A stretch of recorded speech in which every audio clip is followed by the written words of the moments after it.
You wanted the best. You've got the best podcast. The hottest podcast in the world. The Chris Voss Show, the preeminent podcast with guests so smart you may experience serious brain bleed. Get ready. Strap yourself in. Keep your hands, arms, and legs inside the vehicle at all times, because you're about to go on a monster education roller coaster with your brain. Now, here's your host, Chris Voss.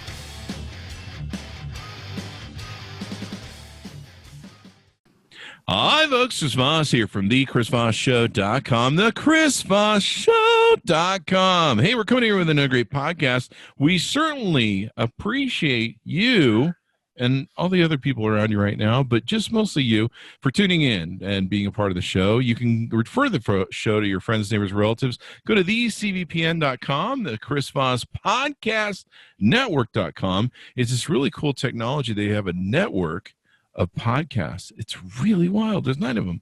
So check them out. Be sure to go subscribe, make some good recommends on the shows, all that good stuff. Give them 5 stars if you would. If you want to watch the video version of this and all the other podcasts we do, you can go to youtube.com/Chris Voss. Hit that bell ding notification button so you get all the notifications on your phone of all the amazing authors, books, and people that we interview on the Chris Voss Show. Today, we have a most excellent author. He is author of a multitude of books. Like, I couldn't even count that high. He has so many books. And he is a New York Times and international bestseller. His name is Dan Hampton, and he is a retired U.S. Air Force lieutenant. Colonel Dan Hampton is one of the most decorated fighter pilots since the Vietnam War. How's that? He was awarded a Purple Heart and 4 Distinguished Flying Crosses with Valor. Throughout his 20-year career, he flew 151 combat missions in the Middle East during both Gulf Wars and Kosovo.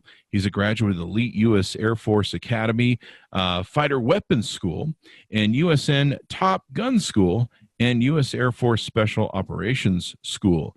Dan has lived abroad in Europe and the Middle East and was an exchange officer with the Egyptian Air Force. Welcome to the show. How you doing, Dan? Chris, thanks. It's a pleasure to be here. I'm glad you asked me, and let's get to it. Thanks, man. That's an impressive resume, dude. That seriously is. So you've written this book, and the book that you've written that just got launched, published out this week, so you definitely want to pick this baby up. It's Operation Vengeance, the Astonishing Aerial Ambush that changed World War II. Tell us what brought you to write the book and what the overview it is. Well, the book is about the killing of Admiral Yamamoto, who was the head of the Japanese Combined Fleet. More to the point for Americans, he was the guy that planned the attack on Pearl Harbor that got us into World War II. So we had quite a grudge against this guy. In fact, he was the most hated man in America in 1942, according to Time, I think.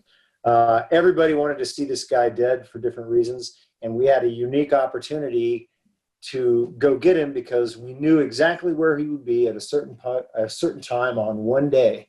And so they threw this mission together to go get the guy. As with most of my books, Chris, it's because I get into it based on the research that I'm doing for something else. And I had run across some obscure references to this. I knew about it, but not much, while I was doing a previous book. And it occurred to me that, hey, if I could craft it just right and put people into the cockpit like I like to do, it could be a book itself. And sure enough, it is. This is the great thing about your books. You have a lot of experience of what that's like.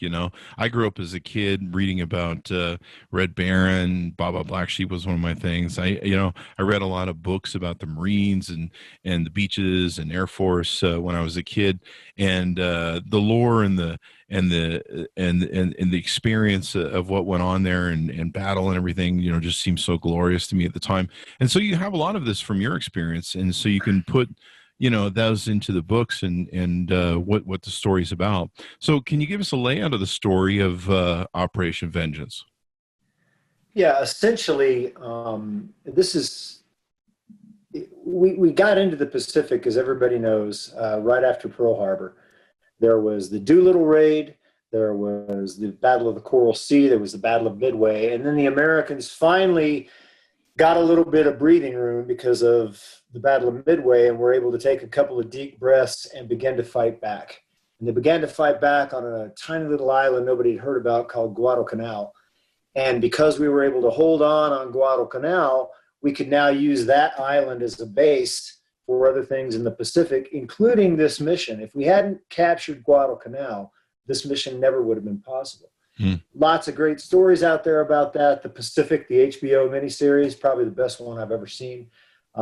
Anyway, these pilots now could range around and fight the Japanese and attack, when they needed to. And so when the opportunity presented itself, when we knew where he was going to be for one day at a certain time, they said, hey, we've got the planes, we've got the pilots. Let's see if we can throw this together and go get the SOB because he deserves it. And was this like chopping the head off the snake? Basically, this guy was the top dog, and if they knew if they hit him, it would make a difference? He wasn't really the top dog. He was the commander-in-chief of the combined fleet.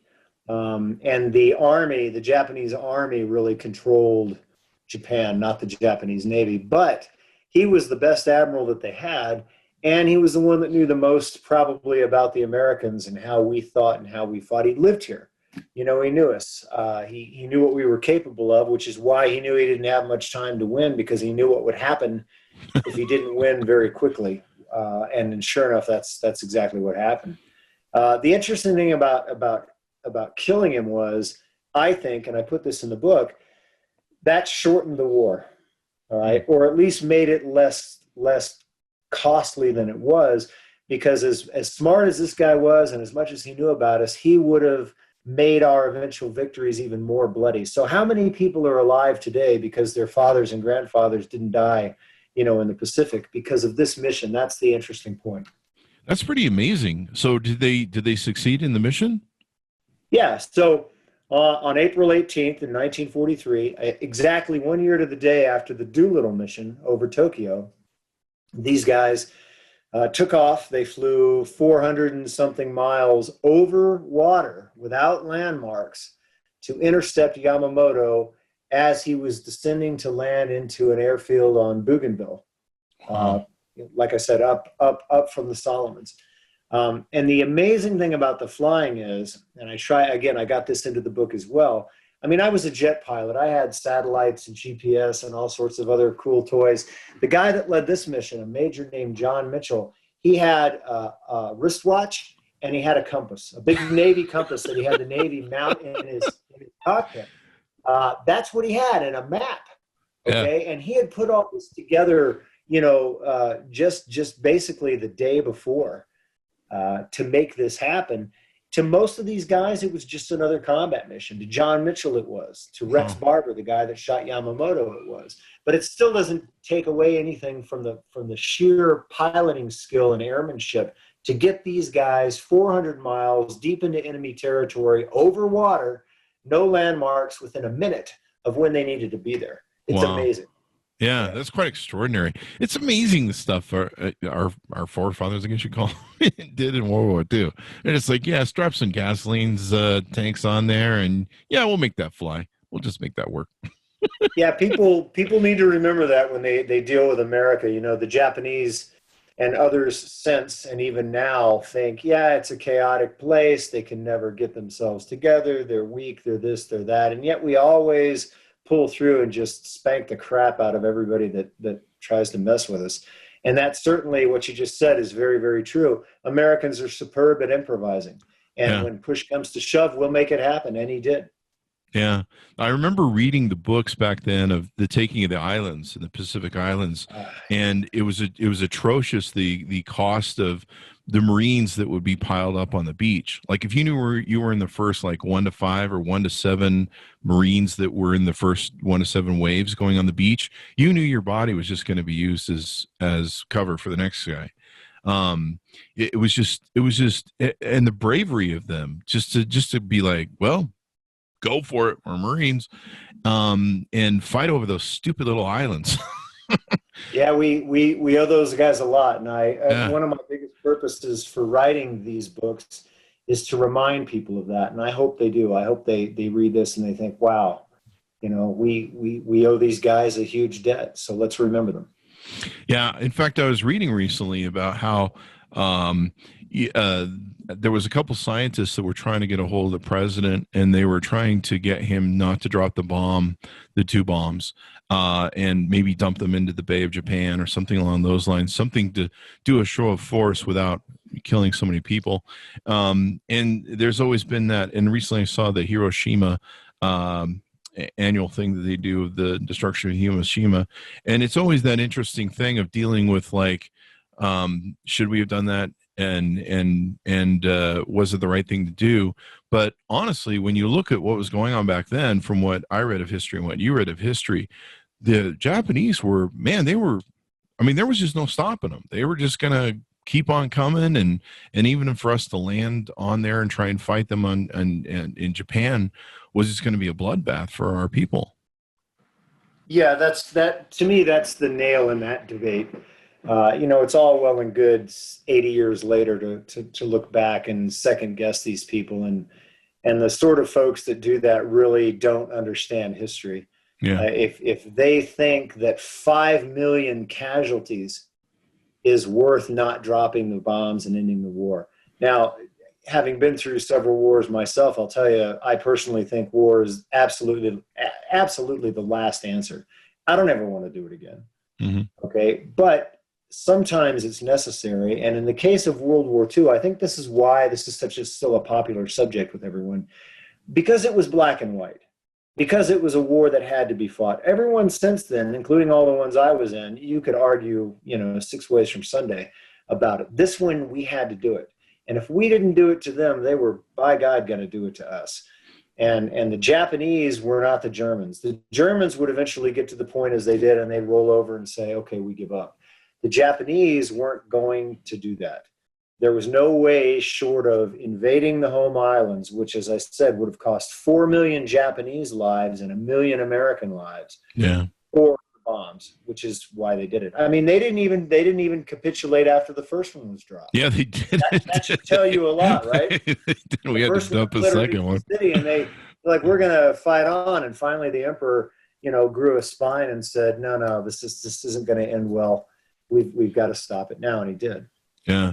And in the stories that came out of there, I mean, I grew up building ships for the Midway ships and reading all about the stuff. So I had a love of the stories that came out of there. But yeah, they attacked us. And I think the reason for them to sneak attack us from the Pearl Harbor thing was to try and cripple us, and probably from this guy that they killed, to try and make it so that it would make it even harder for us to fight back if they succeeded.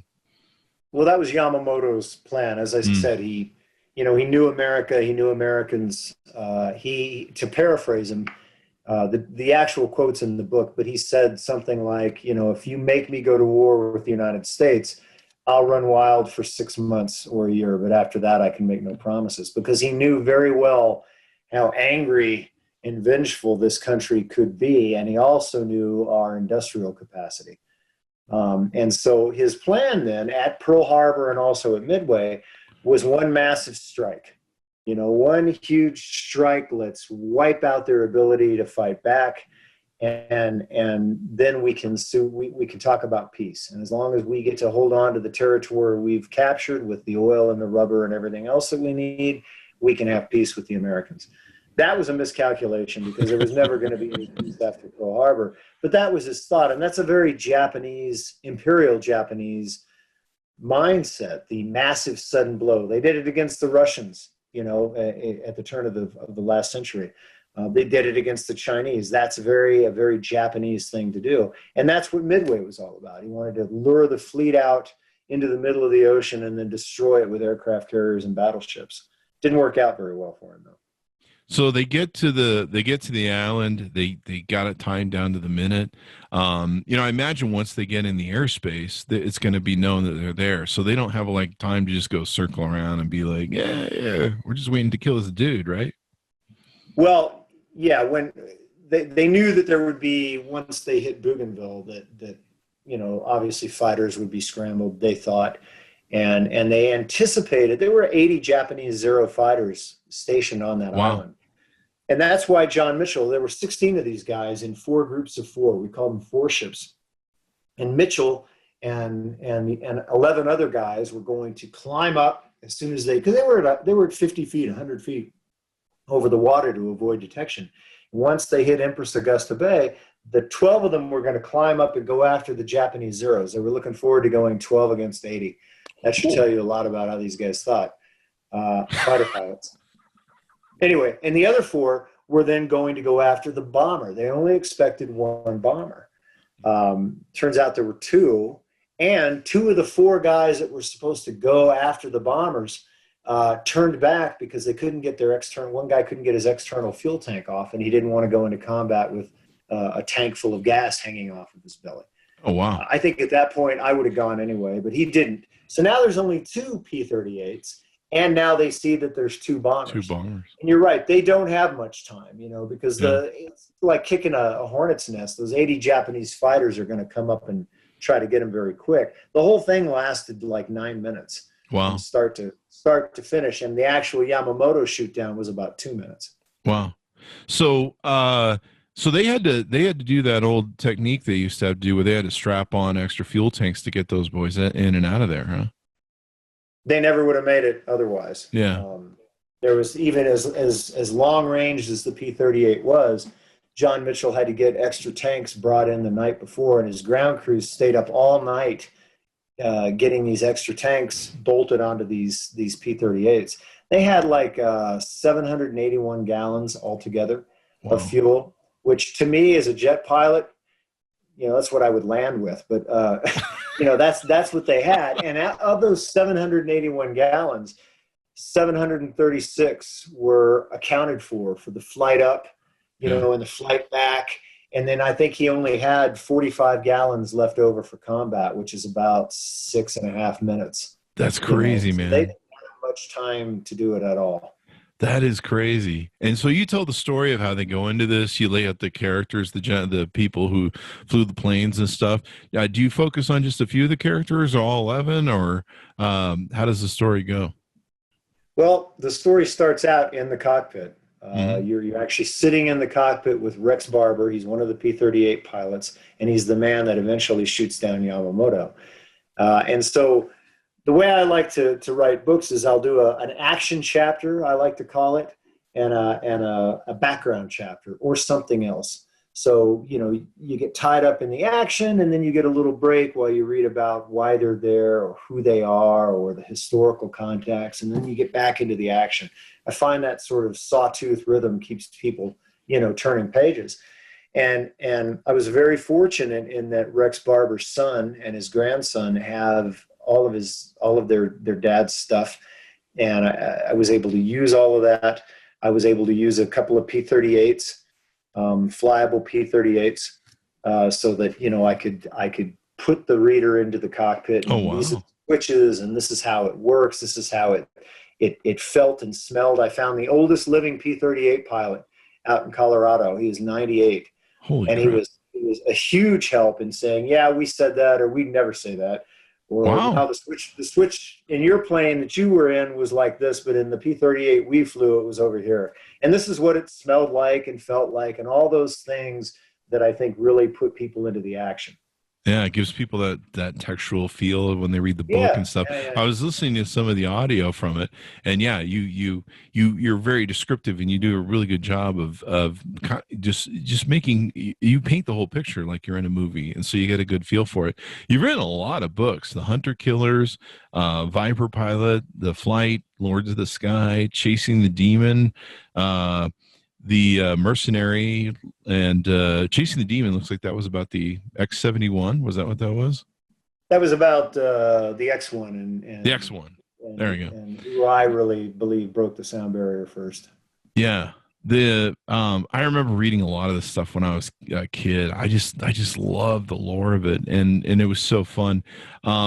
So some other aspects about the book. What were some of the things that you learned that were really surprising to you, or stuck out, or maybe were new to you, or you're like, wow, kind of an aha moment?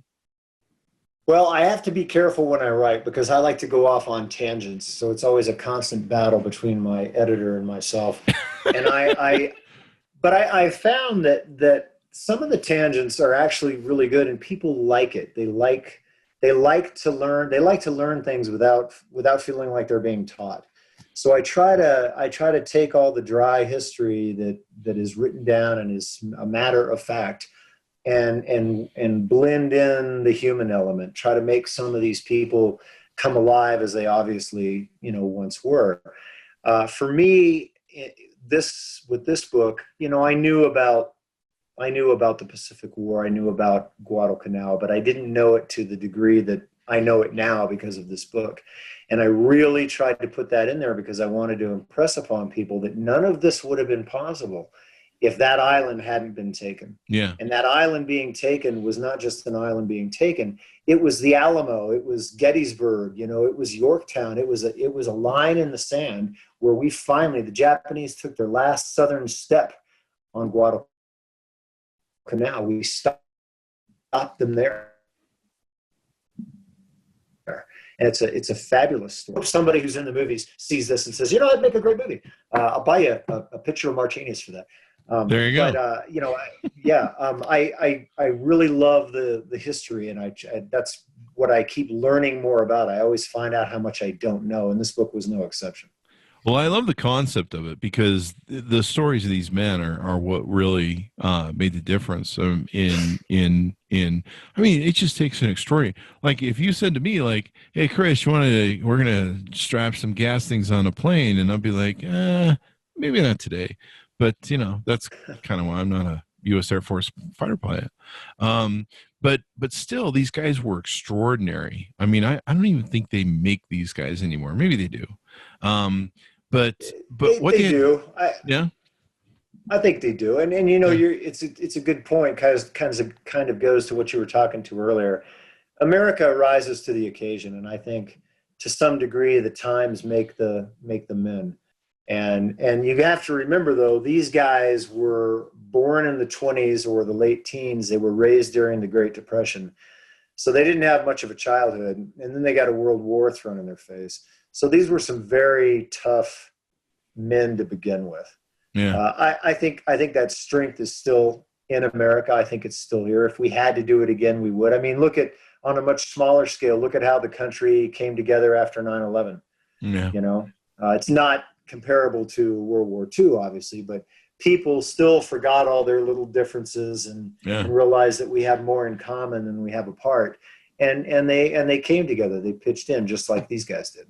The story, if people study it, and I'm sure they'll read it in your book, is like you say, they had to fight their way back across the Pacific and just take island after island, especially when you get those little teeny islands, and just slowly walk back to Japan. It was crazy. I think I saw an interview that I think you did, and I think somewhere in the book is the credit issued properly for who killed the Japanese dude? Yeah, that's been an issue ever since it happened. And all of these guys were brave guys, or they wouldn't have been there. But Tom Lamphere was the other P-38 pilot that was with Rex Barber when they got the bombers. And he had been very open from the very beginning that he wanted a political career after the war. And he was going to do whatever he could to build a reputation in combat, factual or otherwise, to give him a leg up in politics. Most, fighter pilots as a rule despise politics, so he's sort of the exception. And I'll tell you that guys like that are the ones you stay away from in combat, the guys that are Really? off on medal hunts or whatever, because they'll get you killed. Yeah. I'm frankly surprised he survived the war. But, and the tragedy of it is the way that it panned out. There was enough credit for him in this as well, not actually shooting down Yamamoto. Let me tell you what happened. When they saw the bombers, and there's only 2 of them left, they do what's called a conversion. They're coming up from low to high, and he's using his eyes just to roll out in the perfect position to shoot down these bombers. And it's all done geometrically, in your head. As they're doing this, he sees the 6 Japanese fighter escorts that were flying with Yamamoto. And he does exactly what he should do. He peels off and he goes 1 against 6. Holy crap. And lets Rex Barber now go in and shoot down the bombers. If he hadn't done that, they wouldn't have been able to probably shoot down the bombers because they would have ended up in a dogfight with these 6-0s. Yeah. He plowed right through them. They didn't get him. He didn't get any of them, but he disrupted them long enough for Rex to then roll up behind the bombers and do what he needed to do to shoot them down. Wow. That should have been enough credit for him, but it wasn't. He came back and he made a statement over the radio on a clear frequency that compromised the security of the mission and our code breaking capability and everything else. And he went on to claim sole credit for killing Yamamoto. And I proved in the book as a fighter pilot and using the other P-38 pilots and some other math, that had been done before, to prove that Lanphier could have been nowhere near Yamamoto's bomber. And there's no way, it was physically impossible for him to have shot down anybody. So I've laid the controversy to rest once and for all. And my goal in doing that was simply to give credit where credit is due, and that's to Rex Barber. Are any of these guys still alive? No. Oh, that's unfortunate. No, they're not. I was fortunate enough to visit Rex's grave out in Oregon when I was there, talking to his son and his grandson. But they've all passed on. Wow. So that must have given you some insight talking to his kids and stuff, maybe? Or did they talk about it? Oh, absolutely. And their dad, like most combat veterans, didn't talk about combat much. But over the years, the sharp edges of war kind of get blunted a little bit and you open up a little bit more. And he did, especially 30 or 40 years later, when Lanphier began to get more vehement about his claim. Rex finally, came forward and threw the flag down and said, well, that's crap. This is really what happened. It's interesting when you go and you see where somebody was born and raised, you get a feel for the kind of person that they were. And I put that into the book too, where Rex is concerned. He was an Oregon boy. He lived out in the country. He lived in the Deschutes River Valley and grew up hunting and fishing and was very independent. And all of that kind of builds into the character of the kind of guy that became a World War II fighter pilot, very independent. He didn't need a lot of help. He had superb eyesight, good reflexes, coordination, all of that. And when you get to see where he grew up and how he grew up, you realize how he was made into the person that he was made into. Yeah. This sounds like it would make a great movie. So if anybody's listening. Keep saying that. Keep saying that, Chris. Have you had any your other books put into movies? No, I've talked to, that's a strange world out on the West Coast. I've talked to some people. It hasn't amounted to anything, but I have hopes. I personally think The Mercenary, which was a novel, would make a superb movie. It's like Tom Cruise meets Jason Bourne. It's a great story. Well, I love the concept of this book. Well, yeah, this one I could see really being like an HBO miniseries. Yeah, it's a great pivotal moment in the war, how important it was, and I remember reading about the Marines just piling bodies on the beach, and I remember just thinking, my God, the extraordinary amount of bravery and chutzpah and whatever else that it took to do that. And just fighting over these stupid little islands. And that's something I got a little bit more into when I was researching this. I always knew they had a plan, but you see the movies and you read the books and you think, gosh, that wasn't much of a plan. Actually, it was. Then they bypassed a lot of Japanese islands. They were capturing the ones up the Pacific that they could make into air bases. Because they wanted to get to within bombing range of Japan. If they could capture islands like Saipan and Tinian that you could build airstrips on, now you could put B-29 bombers in there and you could bomb Japan till it bounces, or drop an atomic bomb on it, which is exactly what they did. Yeah. So they had a plan, but you're right. I mean, it doesn't make it any better for the guys involved. I went out to the South Pacific a couple of years ago on a History Channel expedition to find Amelia Earhart. And they're just, these are just lumps of coral with coconuts on them. Yeah.